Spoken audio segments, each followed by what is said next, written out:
Hello student, मैं अजीत स्वागत करता हूं आपके अपने यूट्यूब चैनल AKS नॉलेज गुरुजी पर। तो आई होप आप लोग स्वस्थ होंगे, मस्त होंगे और अच्छे से अपनी तैयारी कर रहे होंगे। तो आज मैं आपको कराऊंगा ये 2025 का जो आपका पेपर आया था गणित का, ये 822 BX सेट। ये BX सेट मैं आपको यहाँ पर कराने वाला हूँ। तो वीडियो को पूरा एंड तक देखते रहना। साथ ही अगर चैनल पर पहली बार आए तो चैनल को सब्सक्राइब करके और वीडियो को भी लाइक कर दीजिए। चलिए इस वीडियो को शुरू करते हैं। तो जितने भी इसमें ऑप्शन वाले क्वेश्चन हैं वो मैंने सारे पहले ही एक वीडियो में अपलोड कर रखे हैं। तो यहाँ पर आई बटन पे आपको लिंक आ रही होगी, यहाँ पर जाकर आप वो हमारे सारे क्वेश्चन देख सकते हैं। बाकी इस वीडियो में मैं कराने वाला हूँ जो वर्णात्मक प्रश्न है आपके, वो सारे प्रश्न मैं इस वीडियो में कराऊँगा। तो पहला जो क्वेश्चन है वो आपको स्क्रीन पर लिखा दिख भी रहा होगा। पहला क्वेश्चन जो लिखा है खंड बा यानी सेक्शन बी का जो वर्णात्मक प्रश्न है पहला, उसमें लिखा है सभी खंड हल कीजिए। उसमें जो का नंबर का क्वेश्चन है उसमें लिखा है सिद्ध कीजिए कि 6√3 एक अपरिमेय संख्या है। ये सिद्ध करना है कि 6√3 कैसी संख्या है, अपरिमेय संख्या। ये यानी ये जो क्वेश्चन है ये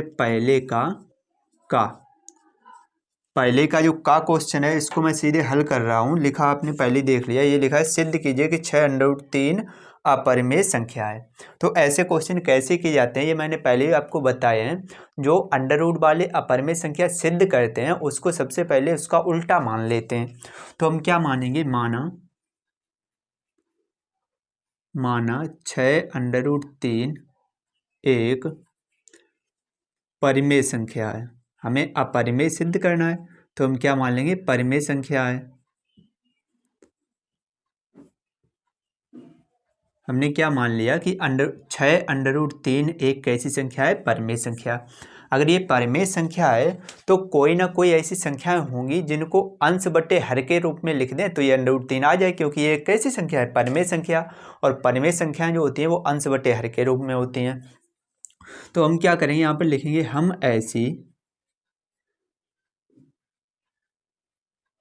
ऐसी दो सह अभाज्य संख्याएं, दो सह अभाज्य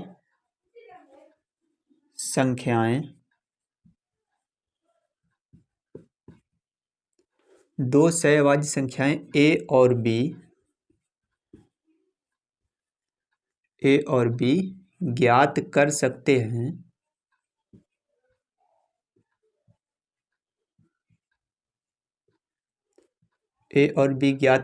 हैं कि जो ये वाली संख्या है 6√3, क्योंकि हमने परिमेय संख्या मानी है तो ये किसके बराबर हो जाएगी, a/b के। यहाँ पर जो b है उस b का मान 0 नहीं होना चाहिए, क्योंकि हर में अगर 0 हो जाता है तो वो संख्या अपरिभाषित हो जाती है। अब हम लोग यहाँ से क्या करेंगे, जो √3 के साथ 6 है ये बटे में भेज देंगे। तो √3 बराबर आ जाएगा a/6b। अब a/6b है, ये कैसी संख्या है, ये है एक परिमेय संख्या। ये कैसी संख्या है, एक परिमेय संख्या।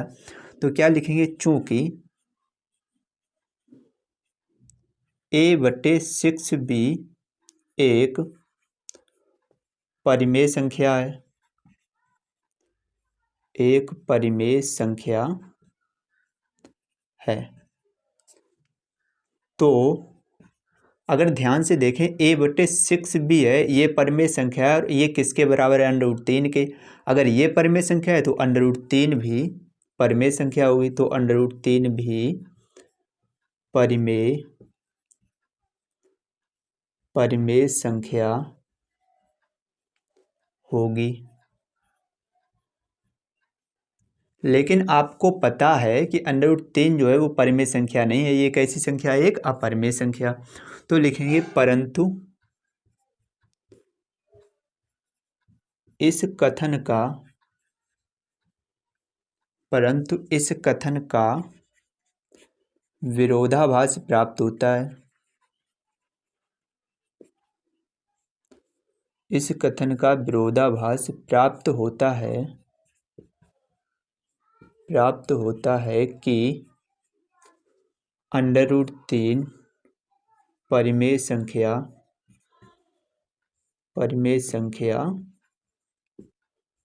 नहीं है। √3 कैसी संख्या नहीं है? परिमेय संख्या नहीं है। अगर √3 परिमेय संख्या नहीं है, इस तथ्य का विरोधाभास यानी हमें ये गलत प्राप्त क्यों हो रहा है, विरोध का आभास क्यों हो रहा है? क्योंकि हमने कुछ अपनी तरफ से गलती की है। अब गलती हमने क्या की थी? हमने जो माना था उस मानने में ही कुछ ना कुछ गलती कर दी। अगर जो हमने माना है ये गलत सिद्ध हो गया, हमने क्या माना है कि 6√3 एक परिमेय संख्या है, ये माना हुआ क्या हो गया? गलत। अगर ये परिमेय संख्या नहीं है तो ये कौन सी संख्या होगी? अपरिमेय संख्या। तो बस नीचे एक लाइन और लिख देंगे, अतः 6√3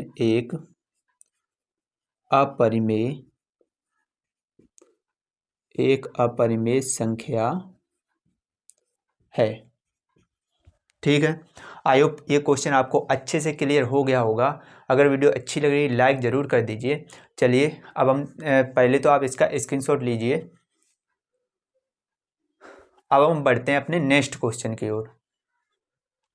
नेक्स्ट क्वेश्चन है पहले का खा। मैं क्वेश्चन पढ़ रहा हूँ, आपको स्क्रीन पर लिखा दिख रहा होगा, वहाँ पर जाकर आप देख सकते हैं क्या लिखा है। जो खा है, यदि बिंदु Q 0,1 बिंदुओं P 5, -3 और R x, 6 से समदूरस्थ है तो x का मान ज्ञात कीजिए। आइए देखते हैं इस क्वेश्चन को कैसे करेंगे। ये लिखा है दो बिंदु हैं P और R। जो दो बिंदु हैं, बिंदुओं लिखा है, उनके बीच में और लिखा है, तो एक रेखाखंड बनाएंगे और जिन बिंदुओं के बीच में और लिखा है वो पॉइंट किनारों पर रखेंगे, यानी कि P और ये वाला R। P के निर्देशांक है 5, -3 और जो Q है उस Q के निर्देशांक हैं x, 6। ठीक है, एक बिंदु है Q जो इसके बीच में स्थित है, ये वाला बिंदु Q, क्योंकि ये जो दोनों बिंदु हैं इस बिंदु से समदूरस्थ है, मतलब समान दूरी पर, तो Q के निर्देशांक हैं 0,1। ठीक है, तो ये लिखा है इस Q बिंदु से ये दोनों समदूरस्थ है, मतलब इनकी जो दूरियां हैं वो बराबर हैं, समान है, तो हमें इस x का मान निकालना है। तो अगर ये समदूरस्थ है तो P से Q के बीच की दूरी और R से Q के बीच की दूरी बराबर होनी चाहिए। ठीक है, यानी कि जो PQ है, P से Q के बीच की दूरी ये बराबर होनी चाहिए R से Q के बीच की दूरी। ठीक है, अब हम क्या करेंगे, देखिए इसे मान ले रहे x1, y1। जब P से Q के बीच की दूरी निकालेंगे तो x2/2 ये वाला रहेगा, और जब R से Q के बीच की दूरी निकालेंगे तो x2/2 ये वाला रखेंगे। ठीक है, तो हम क्या कर रहे हैं, P से Q के बीच की दूरी निकाल रहे, तो सूत्र क्या होता है, बीच की दूरी का x2 - x1 का whole square plus y2 - y1 का होल स्क्वायर बराबर, इधर भी वही सूत्र रखेंगे क्योंकि बीच की दूरी है, तो x2 - x1 का whole square plus y2 - y1 का होल स्क्वायर। बट ये ध्यान रखिए जब P से Q के बीच की दूरी निकालें तो P और Q x1 y1 और x2 y2 रखे जाएंगे। तो मान यहाँ पर रख रहे हैं हम, देखिए ध्यान से। सबसे पहले x2 का मान कितना है, 5, और -x1 का मान कितना है, 0 का होल स्क्वायर प्लस y2 का मान कितना है, -3, और -y1 का मान कितना है, 1 का होल स्क्वायर बराबर अंडर रूट, इधर x2 का मान है x और -x1 का मान है 0 का होल स्क्वायर प्लस y2 का मान कितना है, 6, और -y1 का मान है 1 का होल स्क्वायर। यहाँ पर थोड़ा और हल करेंगे तो कितना आ जाएगा, यहाँ से 5 में से 0 हटाएंगे 5, और 5 का वर्ग करेंगे कितना आ जाएगा, 25, और प्लस -3 और -1 जुड़कर हो जाएगा -4, और -4 का वर्ग करेंगे तो यह आ जाएगा प्लस के 16 बराबर अंडर रूट, x में से 0 घटाएंगे x और उसका वर्ग करेंगे तो आ जाएगा x स्क्वायर प्लस 6 में से 1 घटाएंगे 5 बचेंगे, 5 का वर्ग करेंगे कितना आ जाएगा, 25। ठीक है, अब यहाँ पर क्या करेंगे, जब दोनों पक्षों में अंडर रूट लगा है तो हम अंडर रूट हटाने के लिए यहाँ पर क्या कर देंगे, दोनों पक्षों का वर्ग। तो लिखेंगे दोनों पक्षों का वर्ग करने पर, तो वर्ग करें तो क्या होगा, यहाँ से भी अंडर रूट हट जाएगा और यहाँ से भी, तो इधर बचेगा 25 + 16 और बराबर उधर बचेगा x² + 25। अब बराबर के एक तरफ भी 25 प्लस के हैं, बराबर के दूसरी तरफ भी 25 प्लस के हैं, तो 25 से 25 कैंसिल हो जाएंगे। तो एक्स स्क्वायर बराबर हम क्या लिख सकते हैं, एक्स स्क्वायर बराबर लिख सकते हैं 16। ठीक है, इधर मैं थोड़ा लिख रहा हूँ, आप इधर देखिए, एक्स स्क्वायर बराबर कितना है 16। तो एक्स स्क्वायर बराबर 16 किसका स्क्वायर होता है, ये होता है प्लस माइनस 4 का स्क्वायर, यानी प्लस 4 का भी वर्ग भी 16 होता है, माइनस 4 का वर्ग भी कितना होता है 16। वर्ग से वर्ग हटाएंगे तो x का मान कितना आ जाएगा, प्लस माइनस 4। हमें x का मान निकालना था, x का मान आ गया प्लस माइनस 4, तो इसी को हम क्या कर देंगे, इसी को कर देंगे आंसर। तो आप इस क्वेश्चन का स्क्रीनशॉट ले सकते हैं। उम्मीद करता हूँ ये क्वेश्चन आपको अच्छे से क्लियर हो गया होगा। चलिए जो नेक्स्ट क्वेश्चन है उसको देखते हैं। नेक्स्ट क्वेश्चन है, पहले का ही जो गा पार्ट है आपको स्क्रीन पर लिखा दिख रहा होगा, क्या लिखा है, वह अनुपात ज्ञात कीजिए जिसमें बाई अक्ष बिंदुओं 5, -6 और -1, -4 को जोड़ने वाले रेखाखंड को विभाजित करता है। यानी हमें अनुपात पूछा गया, जो ये दोनों बिंदु हैं ये बाई अक्ष को किस अनुपात में विभाजित करेंगे, वह अनुपात पूछा गया। आइए देखते हैं इस क्वेश्चन को कैसे करेंगे। तो जब भी ये ध्यान रखना, जब भी कोई रेखाखंड एक्स अक्ष को किसी अनुपात में विभाजित करता है तो उसका अनुपात हम मानते हैं 1:k। और जब भी कोई रेखाखंड बाई अक्ष को किसी अनुपात में विभाजित करता है तो अनुपात हम मानते हैं k:1। ठीक है, क्योंकि यहाँ पर बाई अक्ष है तो यहाँ पर लिखेंगे माना जो अनुपात है, माना अनुपात बराबर क्या अनुपात माने, क्योंकि बाई अक्ष है तो मान लेंगे k:1। ठीक है, क्या माने, k:1। जो दोनों बिंदु हैं वह k:1 के अनुपात में बाई अक्ष को विभाजित कर देंगे। ठीक है, ये हमने मान लिया। और जो दोनों बिंदु दिए गए, बिंदु यहाँ पर लिख लेंगे, जो बिंदु हैं वो कौन कौन से हैं, बिंदु हैं 5, -6, और जो दूसरा बिंदु है वो है -1, -4। ठीक है, क्योंकि अनुपात हमने k:1 माना है तो पहला m1 और दूसरा m2 का मान हो जाएगा। दोनों बिंदु जो हैं, पहला बिंदु x1/1, दूसरा बिंदु x2/2, क्योंकि अनुपात में विभाजित कर रहा है। ठीक है, तो इसमें हम सूत्र कौन सा लगाएंगे, अंतःविभाजन वाला। तो यहाँ पर लिखेंगे अंतःविभाजित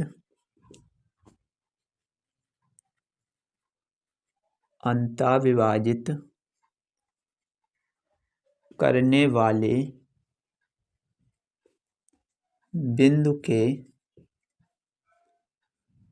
वाले बिंदु के निर्देशांक।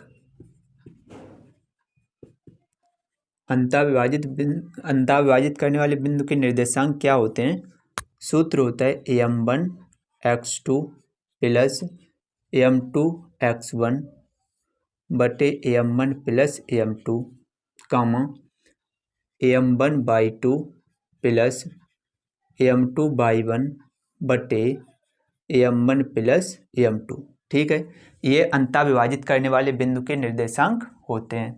अब सभी के जब मान रखेंगे तो देखिए मान कैसे रखेंगे, m1 का मान k और इंटू x2 का मान कितना है -1 प्लस m2 का मान 1 इंटू x1 का मान कितना है 5 और बटे m1 प्लस m2 यानी k प्लस 1।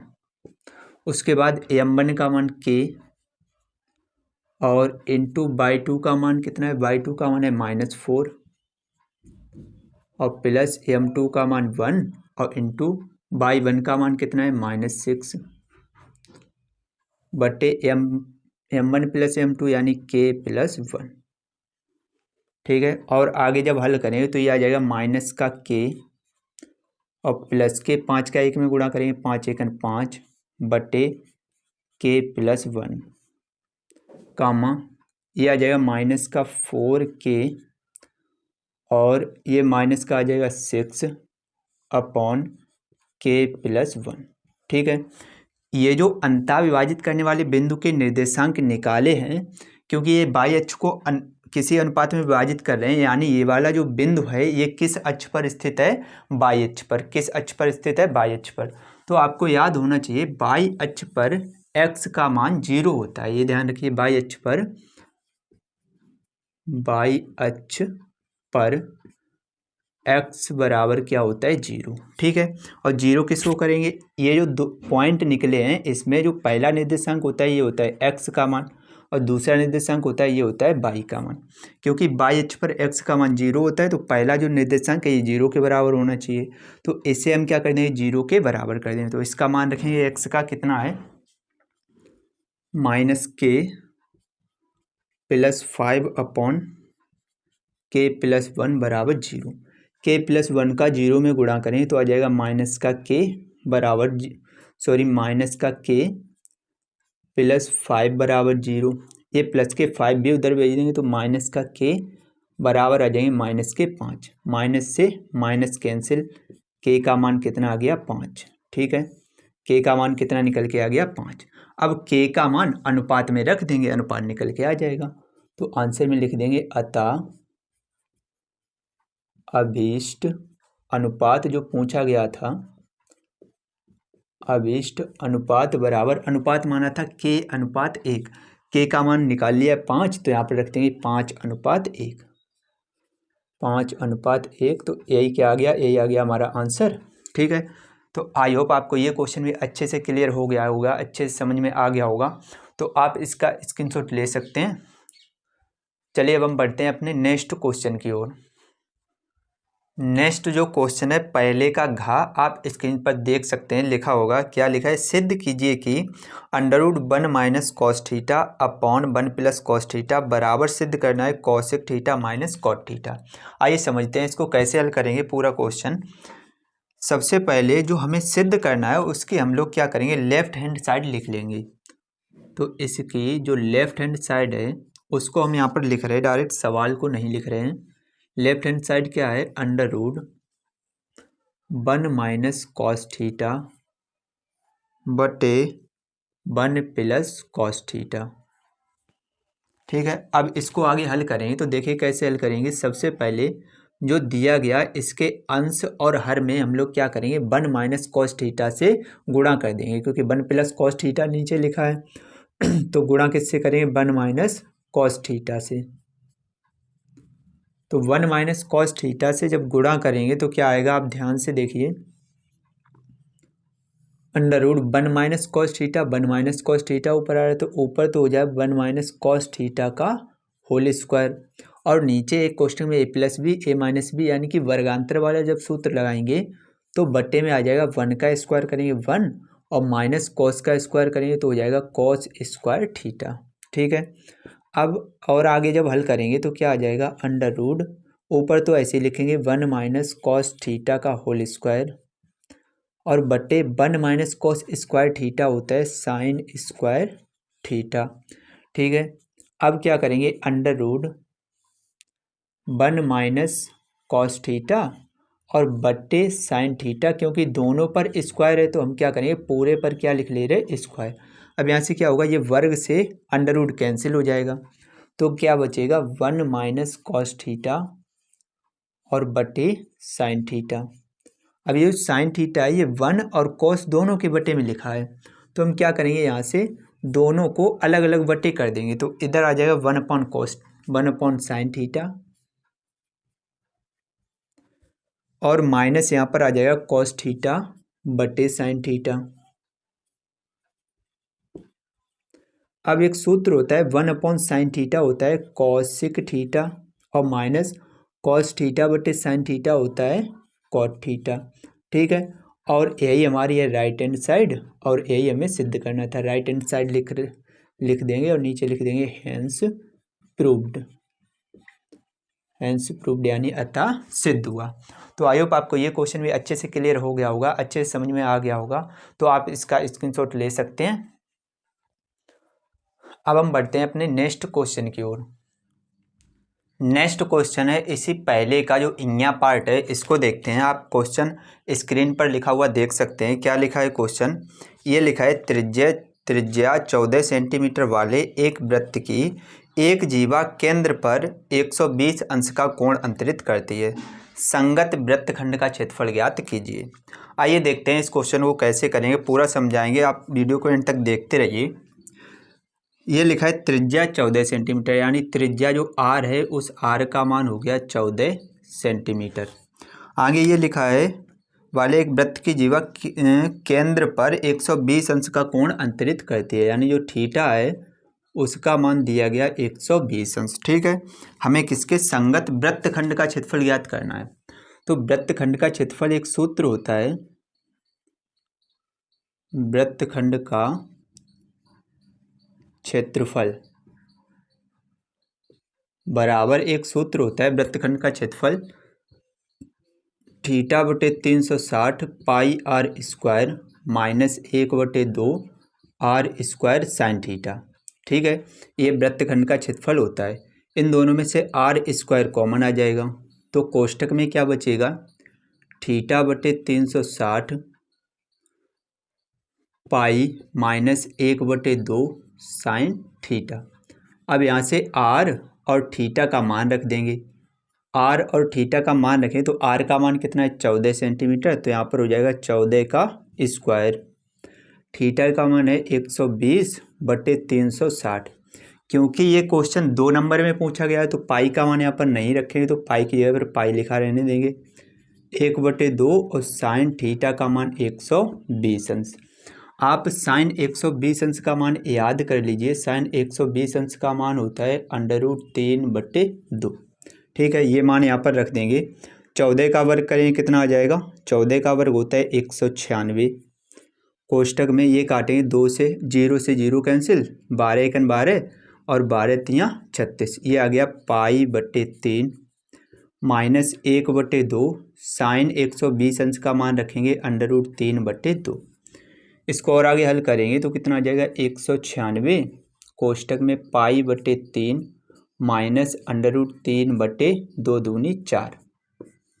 इसका जब एलसीएम लेंगे तो कितना आ जाएगा 196 कोष्टक में एलसीएम लेंगे तो 12 आएगा, 4 का इसमें गुणा तो 4 पाई और माइनस 3 का इसमें गुणा तो 3/3। ये दोनों 4 से काट लेंगे, 4 तियाँ 12, ये 4 से काटेंगे 4 चौकू 16, 3 बच्चे 36 हो गए, 4 नेम 36। तो आंसर कितना आ गया, आंसर लिख देंगे ये /3 इसके नीचे लिख लेंगे तो आ जाएगा 49/3 कोष्टक में 4 पाई माइनस 3/3। ठीक है, क्योंकि 2 नंबर में तो पाई और √3 का मान नहीं रखेंगे। यही हमारा आंसर हो गया वर्ग सेंटीमीटर में। ठीक है, त्रिज्यखंड का क्षेत्रफल आ गया किसमें, वृत्तखंड का क्षेत्रफल आ गया वर्ग सेंटीमीटर में। तो इसी को हम क्या कर देंगे, इसी को कर देंगे आंसर। तो आप इसका स्क्रीनशॉट ले सकते हैं। उम्मीद करता हूँ ये क्वेश्चन भी आपको अच्छे से क्लियर हो गया होगा। चलिए इसके बाद जो नेक्स्ट क्वेश्चन है उसको देखते हैं। नेक्स्ट क्वेश्चन है इसी पहले का चा।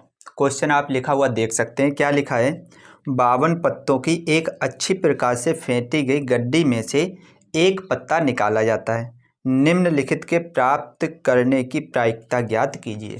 पहला क्वेश्चन इसमें दिया गया लाल रंग का एक बादशाह। ठीक है, दूसरा क्वेश्चन है एक तस्वीर वाला पत्ता। आइए इस क्वेश्चन को कैसे करेंगे ध्यान से समझते हैं। सबसे पहले तो आपको पता होना चाहिए कि 52 पत्तों में कौन कौन से क्या होते हैं।